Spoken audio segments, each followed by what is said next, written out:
Bon, très rapidement, je vais quand même me présenter 5 minutes hein, et présenter WP Connect. Moi, je suis Stéphane, donc je suis fondateur de WP Connect, qui est un product studio en fait, hein. À la base, moi, j'ai une agence qui s'appelle Digital Corner.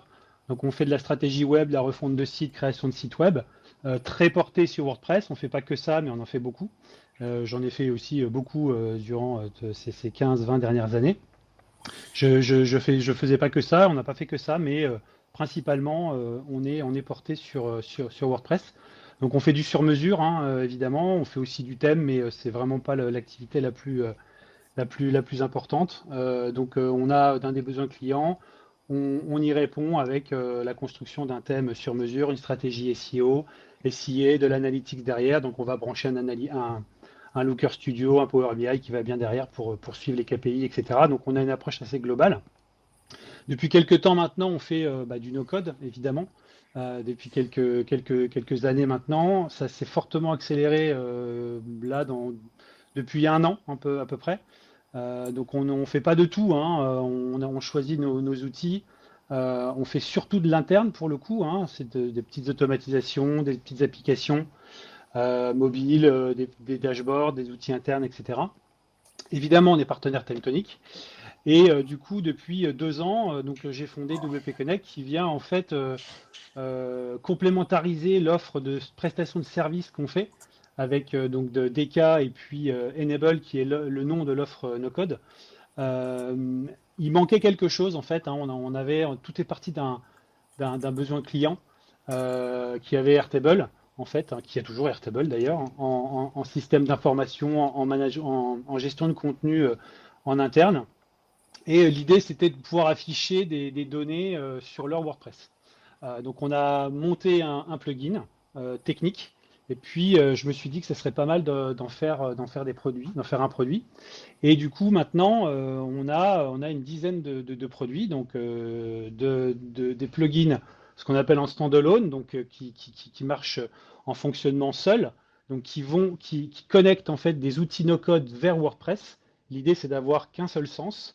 Donc, on a notre base de données, notre source de vérité qui est donc Airtable, Notion pour l'instant et donc TimeTonic maintenant, et on envoie des données vers WordPress.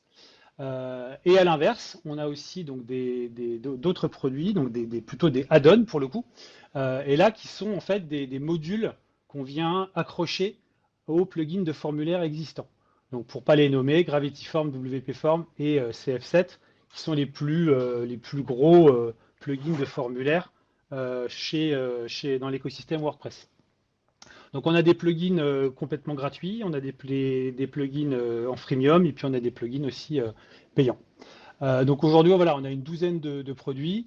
Le dernier en date, c'est le WooCommerce for Airtable et donc les deux TimeTonic qui vont sortir d'ici un mois. L'idée derrière le WooCommerce for Airtable, c'est d'avoir un mini PIM dans Airtable ou dans TimeTonic peut-être un peu plus tard, si le besoin se fait sentir, pour pouvoir gérer en fait tous les produits dans ces outils-là et également recevoir les commandes et avoir une gestion de stock aussi directement dans l'outil plutôt que de passer par l'interface de WooCommerce qui commence à un petit peu compliqué quand on commence à avoir pas mal de produits, pas mal de variations, etc., etc. Voilà pour la petite présentation rapide. Donc comment ça marche? Donc je vais vous montrer un peu. Alors il y a deux outils, hein, deux produits. On a d'un côté TimeTonic WP Sync, qui est le plugin qui permet d'envoyer des données de TimeTonic vers WordPress. Et puis on a Gravity Form to TimeTonic qui permet donc d'envoyer des données de Gravity Form, donc d'un plugin de formulaire, vers TimeTonic. Donc, comment ça marche TimeTonic WP Sync? Ça marche par connexion, en fait. Donc ici, on a fait on a pas mal de connexions qu'on a déjà faites. Et l'idée, c'est qu'on puisse aller chercher des infos dans TimeTonic pour les afficher dans WordPress. Donc, comment ça se passe? Donc, si je prends un exemple ici, par exemple, sur un job board, donc on a dans TimeTonic ici les différentes offres d'emploi qu'on veut afficher sur son WordPress donc avec le nom du job, la compagnie, etc., etc. le profil demandé, les avantages, la rémunération, bon bref, on a beaucoup de données comme ça, le type de job aussi demandé. Et pour faire une connexion, donc on va mettre l'API key, RGPD bonjour, qui est ici, et ensuite donc l'ID pour aller choper donc les bases de données, et donc les books qui vont bien pour ces données. Donc on a mis pour chaque connexion ces informations-là, de sorte qu'on puisse aller chercher dans différentes bases de données, dans différents comptes, sur le même site. Donc une fois que j'ai rentré ces données-là, ça va m'afficher toutes les bases de données qui sont reliées à ce user et cet API key. Et ensuite, ça va m'afficher les tables. Donc là, j'ai choisi TimeTonic WP Sync, donc qui est ici. J'ai tout un tas de bases ici. Et je vais chercher la table qui va bien. Donc ici, Job Board, évidemment. Je vais également pouvoir choisir la vue directement. Donc ça, c'est pas mal parce qu'on va pouvoir aussi faire différentes vues. Et ici, je vais pouvoir aller choisir la vue qui va bien. Ce qu'on va rajouter là pour la sortie, ça va être un petit module de filtre qu'on a déjà sur le plugin Airtable to WordPress. Donc là, on va le mettre également sur celui-là. C'est-à-dire qu'on va pouvoir rajouter un module de filtre qu'on aura ici. Hop, qu'on aura ici, pardon. Et comme ça, on va pouvoir encore plus filtrer les données qu'on veut importer en fonction de la vue. Ici, on a une petite option qui est la possibilité d'inclure les liens to another table. Donc, on l'a mis en option parce que on s'est rendu compte qu'évidemment, les process de synchro étaient largement plus longs quand on allait chercher des données dans une autre table. Donc, on l'a mis en option. Tout le monde ne l'utilise pas. Donc, c'est vraiment une option qui peut être activée en fonction de la connexion. Donc je vous montrerai ce que ça donne ici dans l'interface de mapping. Donc là, je vais mettre No pour l'instant. Ensuite, on peut choisir le type d'import qu'on veut faire. Donc on a 3 types d'imports. On a ce qu'on appelle un post, donc une publication. Donc ça rejoint les articles de blog et puis les pages. Ouais, donc là, c'est de la terminologie WordPress pure. Là. Ouais, un post, c'est la terminologie WordPress. Un post, c'est une publication. Donc ça peut être aussi bien ce qu'on appelle un custom post type, donc un type de contenu personnalisé que nous on va créer ou que le thème installé va créer. Donc par exemple, si j'installe un plugin qui s'appelle WP Job Manager pour rester dans le thème, ça va créer un custom post type job. Et dans ce post job, je vais avoir différents champs et différentes taxonomies. Des taxonomies, c'est des catégories de champs. Voilà. Et tout ça, je vais l'avoir ici. Je vais pouvoir les récupérer et ensuite faire mon mapping. Donc ici, c'est un post, mais je vais pouvoir aussi importer des utilisateurs. Par exemple, j'ai une table user que j'ai ici. Par exemple ici. Je vais pouvoir les mapper. Je vais pouvoir appeler le post app user ici. Je vais pouvoir mapper les champs que j'aurai dans ma table TimeTonic. Ça va créer les utilisateurs dans WordPress, leur envoyer un mail pour qu'ils puissent créer leur compte, etc., etc. Et de cette façon, j'aurai ma base d'utilisateurs que je pourrai ensuite utiliser pour mapper sur peut-être des contenus personnalisés dans mon WordPress, ou alors les mapper pour dire ok, celui-là est auteur de tel ou tel article de blog, etc., etc. Et dernier type d'import, c'est les taxonomies. Donc là, c'est très porté WordPress, effectivement. Donc là, je vais pouvoir importer des taxonomies sur des posts existants. Donc par exemple, comme si je reste sur le job, je vais pouvoir, par exemple, rajouter une taxonomie qui est le type de job, si je ne l'ai pas dans mon tableau, ou la localisation, etc., etc. Là, on rentre vraiment dans un détail assez poussé au niveau développement. Donc, je vais pas en dire plus, mais l'idée, c'est vraiment de se dire que j'ai la possibilité d'importer autre chose que des publications, mais aussi des utilisateurs. Et ici, justement, c'est là que ça devient intéressant, c'est que ici, je choisis le type de poste. En fait, si je choisis user ici, j'ai pas l'option, évidemment. Si je choisis post ici, je vais pouvoir choisir le type de poste que je veux. Donc là, je reste sur mon job. Soit il est créé par un thème, et donc dans ce cas-là, on le retrouvera ici. soit il est créé par un développeur, comme nous, quand on fait des choses complètement from scratch, on crée nous-mêmes notre CPT avec un autre plugin ou from scratch, donc un autre plugin qui s'appelle ACF. Je pourrais peut-être en parler tout à l'heure, mais là, pour le coup, on rentre vraiment dans le dev WordPress. Et je vais pouvoir aussi créer mon post type directement depuis le plugin. Donc là, c'est pour le coup, c'est hyper intéressant parce que j'ai pas besoin d'utiliser un autre plugin ou alors de passer par un développeur. Je peux très bien créer mon post type là directement ici et lui affecter ensuite les bons champs qui vont bien, etc. Après sur le mapping. Donc là, si je reste en post, je vais pouvoir aussi choisir des pages. Enfin, je fais ce que je veux là-dessus. Et le thème ici me ramènera les différents post types qui sont reliés à mon thème. Ensuite, je choisis si je veux un état de publication. Donc en publié, en scheduled, en brouillon, en pending ou en privé. Et ensuite, l'auteur, qui peut être du coup dans les users que je viens d'apporter si j'ai envie. Donc voilà, donc ça c'est les deux premières étapes. Et ensuite j'ai tout ce qui est mapping. D'ailleurs là tout a sauté. Bon, il va falloir que je sorte sans sauvegarder. Donc le mapping, un peu comme a montré Marco sur Pasta, hein, c'est tout simple. Hein, c'est-à-dire que d'un côté j'ai mes champs time tonic et de l'autre j'ai les champs que j'ai préalablement créés pour les afficher sur mon WordPress. Donc évidemment, ça vient ici chercher les champs qui sont dans ma table. Donc le job name que je mappe avec le titre, la compagnie que je vais mapper avec d'autres champs ici que j'aurais créés, le logo également. Hein, donc on peut évidemment mapper des images.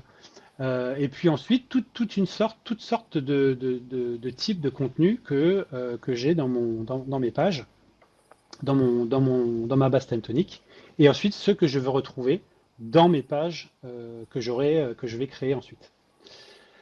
Dernière étape, c'est la synchronisation. Donc on peut choisir à la stratégie, donc en ajout, en mise à jour, en suppression, en ajout, en mise à jour et juste en ajout. Évidemment, si je choisis cette option, tout ce que je ferai dans time tonic, ça se répercutera sur le WordPress.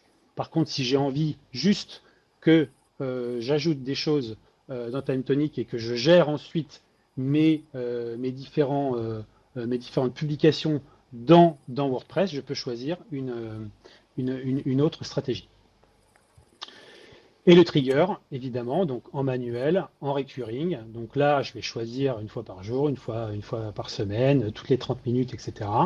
Je vais pouvoir choisir également le jour de la semaine, l'heure, et en recurring, donc ça viendra se synchroniser automatiquement pour s'afficher, pour que les modifications qui sont faites dans time tonic soient affichées sur WordPress. Et le petit dernier, c'est la synchro instantanée avec la mise à disposition d'un webhook, évidemment.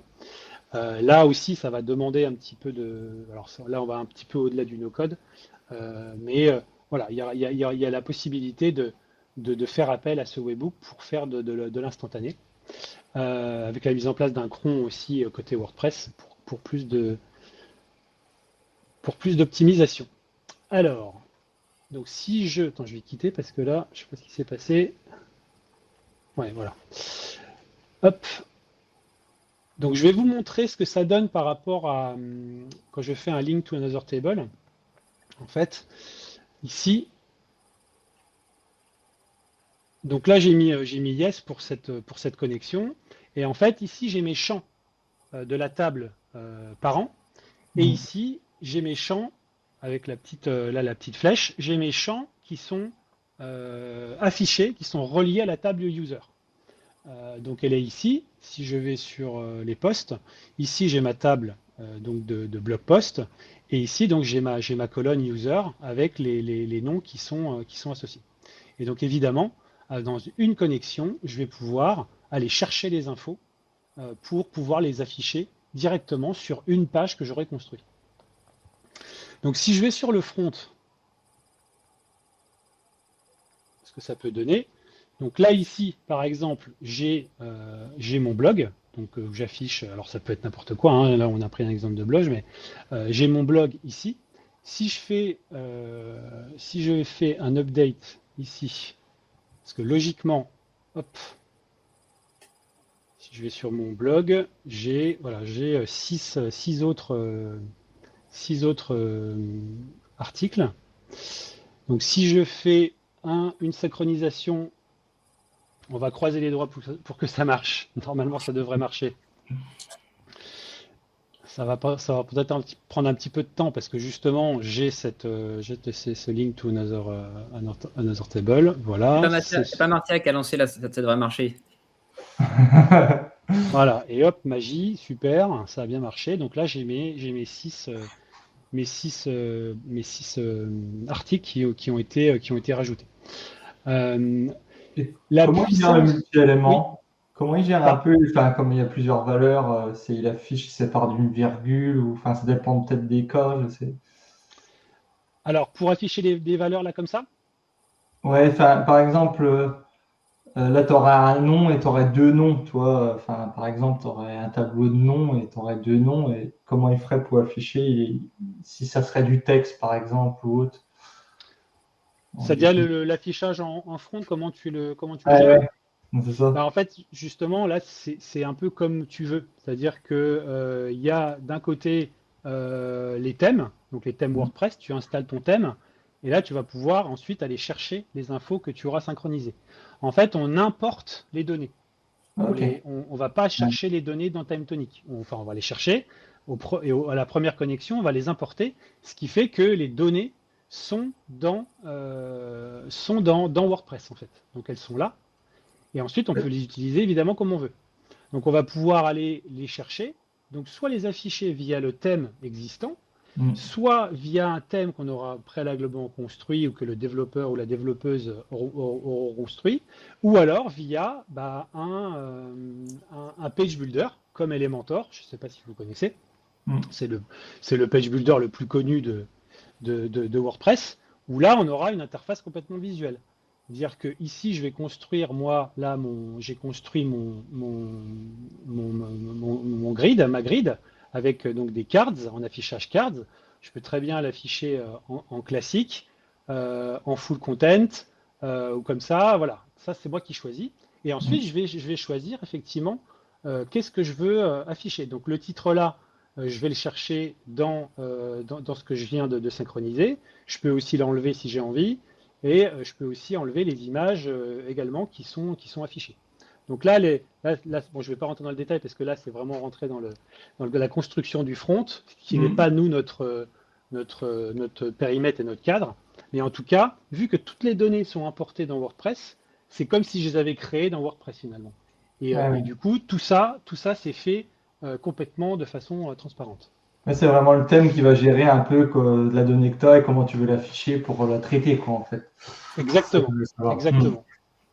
Et en fait, voilà, j'ai différents types de contenus. Donc j'ai le portfolio, j'ai les coursives donc que j'ai ici. Donc c'est vraiment sur la même logique. Ce que je voulais montrer également, c'est que, attendez, je suis un peu perdu là, hop, job board, c'est que on peut aussi, on a une compatibilité, donc avec ACF, qui est un plugin qui permet justement de construire ces types de contenus personnalisés.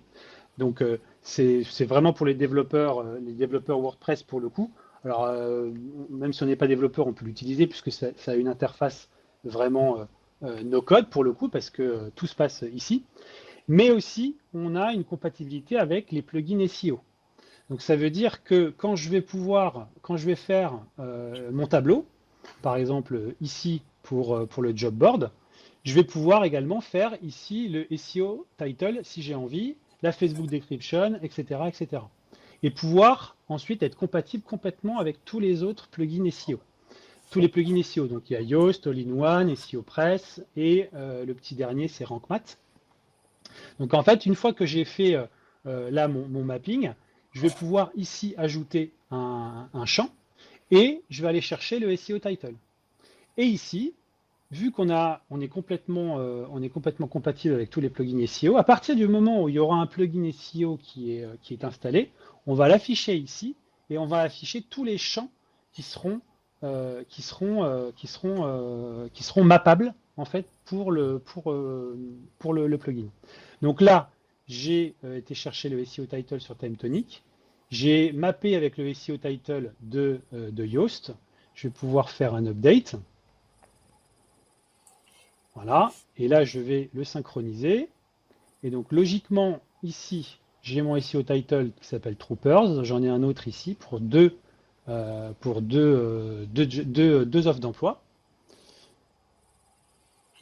Donc là, c'est en train de synchroniser. OK, c'est fini. L'API TimeTonic est vraiment très rapide. Hein, c'est fou ça. Et si je vais dans mon Custom Post Type Jobs, alors je vais afficher, où est-ce que c'est? Ben, je ne l'ai pas. Hop, si le voilà. Hop, voilà. J'ai mon SEO title ici qui s'est affiché. Et en fait, sur mon interface, le plugin, il est là. Donc, c'est Yoast. Hein. Et donc, voilà, le SEO title est venu ici s'ajouter. Donc, évidemment, je vais pouvoir ajouter la métadescription. Je vais pouvoir ajouter également tout ce qui est Facebook, les social images, la social description, etc. etc. On s'est aussi amusé à faire un petit ticket, une interface de support, en fait, lundi, mardi, on s'est dit tiens, on pourrait faire une petite démo là-dessus pour montrer, par exemple, le formulaire. C'est-à-dire que là, on a fait une petite interface pour un admin et pour un client. Donc ça, c'est la vue admin. Donc plutôt que d'avoir une vue comme ça de TimeTonic, alors on peut aussi hein, évidemment, mais donc là on a repris tout simplement le template existant de TimeTonic, on l'a un peu pimpé pour la démo. Donc ça c'est une interface de ticketing qu'il y a dans TimeTonic. Donc on a tout ce qui est en Kanban, etc. Mais l'idée c'était de pouvoir se dire ok, le client plutôt que de donner accès à une vue ici dans TimeTonic, on pourrait très bien faire une vue dans WordPress avec un accès restreint, etc. Donc c'est ce qu'on a fait. Donc du coup, on a fait par exemple ici donc le client dashboard, donc avec le nombre de tickets résolus, non résolus, le nombre de tickets ouverts, le nombre de tickets en cours et le nombre de tickets en attente du retour. Et ici, en termes de droit, il n'y a que tu peux gérer de la modification, de la création dans WordPress en gérant les droits comme ça. Ouais, tout à fait.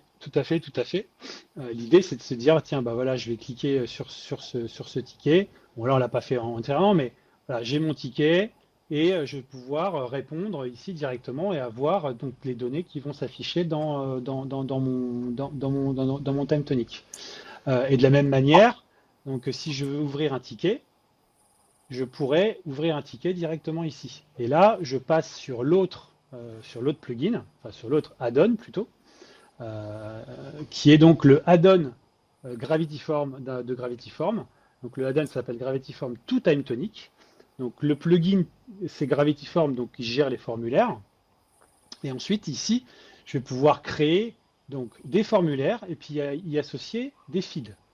Donc là, j'ai créé un formulaire qui s'appelle créer un ticket de support. Donc je le crée ici dans le back-office. Et ensuite, j'ai mon petit add-on TimeTonic ici. Donc oui, la création passe forcément par le formulaire, par un GravityForm. La création d'une ligne dans TimeTonic ?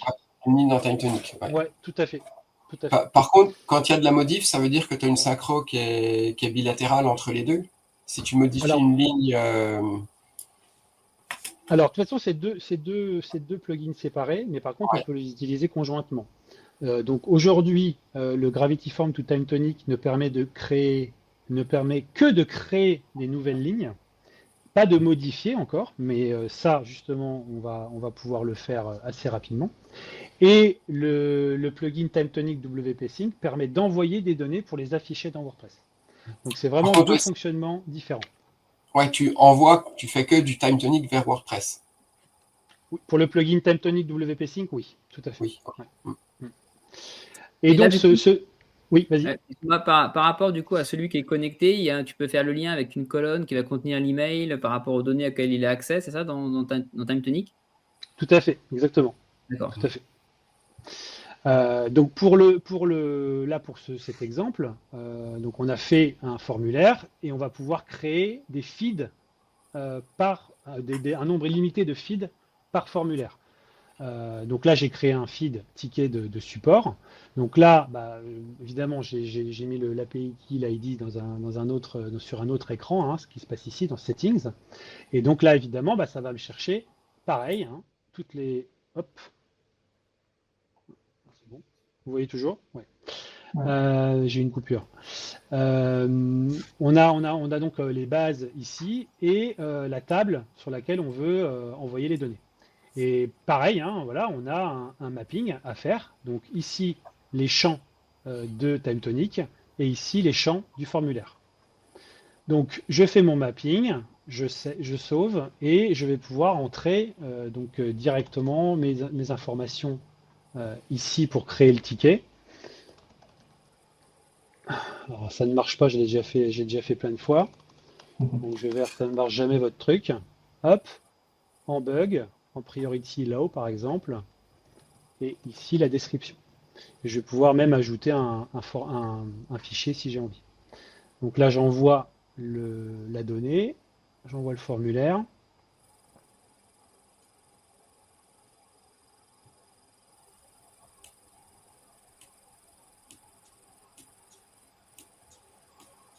Voilà. Et donc, logiquement, c'est venu ici. Voilà, donc là, voilà le ticket qui vient d'être ouvert. Et logiquement aussi ici, alors là, je vais le faire à la main parce que on n'a pas utilisé le webhook, mais forcément, quand une ligne vient s'ajouter ici, on va évidemment la voir sur l'interface que je vous ai montré avant, sur le dashboard. Donc si je fais sync now ici,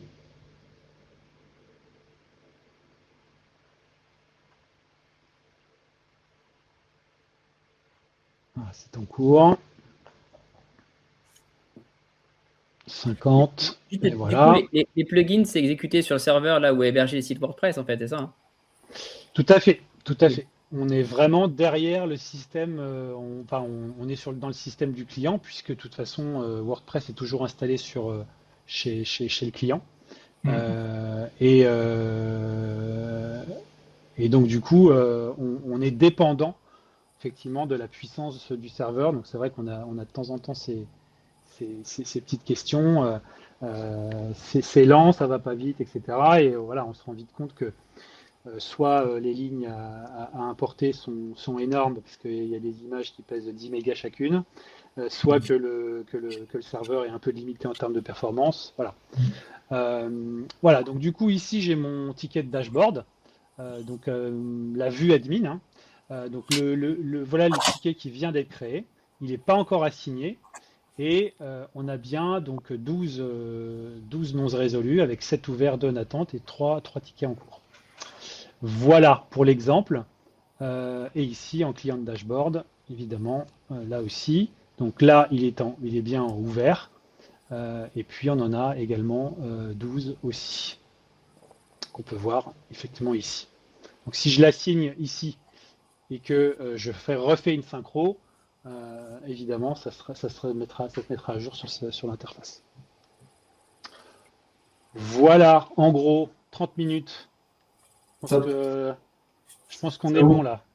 Ça ouvre de belles perspectives. C'est vrai que même pour l'intégration avec un front, je voyais, j'avais travaillé pour des agents immobiliers. ils utilisaient TimeTonic un peu pour gérer parce que sur WordPress ça allait pas, et c'est vrai qu'avec la synchro ça peut être vraiment top pour eux d'avoir un global quoi, direct. Bah, on se rend compte que ça couvre pas mal de cas d'usage en fait, parce qu'il y a des données qui sont dans les outils internes et puis que des fois on a envie d'afficher sur son site et puis on pense pas forcément qu'on peut le faire directement plutôt que de faire des copier-coller ou des exports CSV, des machins et des trucs. Enfin, vous savez ce que c'est. Donc là, du coup, ça vient vraiment répondre à pas mal de cas d'usage, je pense. Ouais, parce que là, tu fluidifies vraiment le process entre j'ai mon process interne de construction de ce que je vais mettre sur le site. Et puis en dernière étape, quand ça passe en validé, bah, à ce moment-là, je peux le transmettre à WordPress et l'exposer. Et tu as un truc qui est hyper fluide dans ton process entre je commence de construire mon contenu et je l'expose. C'est ce qu'on a de temps en temps sur des cas clients. Là, ils ont des vues, alors pas sur TimeTonic encore, puisque c'est pas sorti, mais sur l'autre, on a des clients qui font des vues, ou des vues ou même des, oui, c'est des vues, des filtres, display, affichés sur le site. Et donc, du coup, ils synchronisent uniquement cette table et ça vient s'afficher sur le site automatiquement de façon récurrente. C'est ce que je me demandais, tu peux gérer le statut publish et tout ça directement avec une synchro. Ouais. Ben, en fait, tu vois, comme tu peux synchroniser une vue, je pense que tu joues à partir de ça aussi. Ouais, c'est ça. Tu peux choisir la vue. Toutes les entrées qu'il y aura dans cette vue, ça sera publié sur WordPress. Donc, par exemple, tu peux aussi décider de le mettre en schedule ou même en draft en attendant de le faire valider sur le front, quoi. Voilà. Tu peux choisir un petit peu ce que tu veux là-dessus. Tu peux même mapper le statut ici si tu as envie, plutôt que de faire un default ici.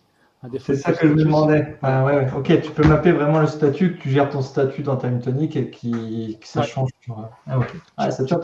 Tu peux mapper le statut et l'auteur. En fait, ici, c'est pour ça qu'on a un default. C'est-à-dire que ça sera pour tout ce que tu vas synchroniser. Et par contre, si tu veux faire du spécifique, tu peux très bien le faire ici aussi également. Ok, j'avais pas vu tout à l'heure. Ouais, donc tu as le choix entre soit tu gères vraiment tout dans TimeTonic ou alors tu rajoutes une étape un peu de validation dans WordPress. Exactement. Vraiment le passer. Et le fait que ça soit compatible avec les page builders, donc type Elementor, c'est-à-dire que là, les possibilités sont infinies en fait, en vrai, parce que tu peux très bien construire tout un site web entièrement avec Elementor si tu as envie et avoir tes données dans TimeTonic, quoi, en fait. Non, full no-code en plus, comme ça. Ah oui, parce que du coup, là, tu vois, cette page-là, par exemple, de liste de jobs, elle a été construite avec un template Elementor. Et en fait, après, tu choisis ce que tu veux afficher, quoi. C'est-à-dire que tu choisis, là, tu vas aller chercher ta donnée. En fait, voilà, c'est ce que je vous ai montré tout à l'heure, donc la compagnie. Ici, ça va être le post title. Ici, ça va être le job type. Ici, ça va être le job location, etc., etc. Tout est importé et ensuite tout est réutilisable dans ton WordPress comme si les données avaient été créées dans WordPress en fait. Voilà. Et puis là, tout à l'heure, dans le ticketing que tu nous montrais, que si je me connecte en tant qu'utilisateur, je ne vois que mes données et les données des autres utilisateurs restent dans le bac. On ne peut pas y accéder par le navigateur ou quoi que ce soit. Là, c'est du fonctionnement WordPress, mais je ne connais pas trop. Donc, Non, tu peux faire ce que tu veux en fait, hein, vu que c'est un outil no-code, mais low-code et puis complètement custom. Enfin, tu en fais ce que tu veux. Tu peux effectivement, à partir du moment où tu connais WordPress et tu connais un peu le dev, si tu sais coder ou si une agence le fait, tu peux faire ce que tu veux. Donc, l'outil de ticketing peut être très bien relié à un espace restreint, un espace partagé entre plusieurs utilisateurs ou pas, ou relié à un client en fonction de l'adresse email pour que ce soit assigné, par exemple, directement à quelqu'un au support. Enfin voilà, tu peux imaginer plein de choses en fait. C'est la force après de tout l'écosystème WordPress qui existe déjà avec tout ce qui existe, toute la communauté, tout ça qui peut être puissant aussi. Disons que c'est l'outil le plus utilisé pour faire des sites. C'est un outil open source. Donc forcément, qui dit open source dit total contrôle sur ce que tu fais à partir du moment où tu sais ce que tu veux faire. Donc effectivement, libre à toi de faire ce dont tu as envie, quoi.